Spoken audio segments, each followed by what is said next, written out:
Hi good morning friends. ఈరోజు మనం north Indians హోలీకి ముందు జరుపుకునే హోలికా దహన్ గురించి చెప్పుకుందాం. వీళ్ళకి నార్త్ ఇండియన్స్కి హోలీ పండుగ అనేది చాలా పెద్ద ఫెస్టివల్ అండి. చాలా గ్రాండ్గా జరుపుకుంటారు.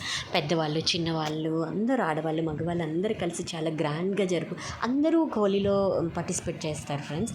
అందరూ చాలా అంటే చాలా బాగా జరుపుకుంటారు. అయితే ఈ హోలీకి ముందు ఈ హోలికా దహన్ అనేది చేస్తారు. హోలిక అనే రాక్షసిని శ్రీకృష్ణ భగవానుడు చంపుతాడు ఫ్రెండ్స్. అది మనకు తెలిసింది కదా. ఆ కథని వీళ్ళు ప్రతి సంవత్సరం తలుచుకుంటూ, అంటే ప్రతి హోలీకి వీళ్ళు ఈ కథని తలుచుకుంటారు. అంటే మంచి పైన చెడు ఎప్పటికీ గెలవలేదు అని వీళ్ళు ప్రతి సంవత్సరం ఈ కథను చదువుకుంటూ దాన్ని గుర్తు చేసుకుంటూ ఈ పండుగను జరుపుకుంటారు. ఈ హోలికా దహన్ని నిర్వర్తిస్తారు. ఇది హోలికా దహన్ అనేది చేసిన తర్వాతనే మరుసటి రోజు వీళ్ళు హోలీ పండుగని చేసుకుంటారు. Okay, bye friends. ప్లీజ్ కొత్త వాళ్ళు ఎవరైనా మన ఛానల్ని చూస్తూ ఉన్నట్టయితే ప్లీజ్ సబ్స్క్రైబ్. బాయ్.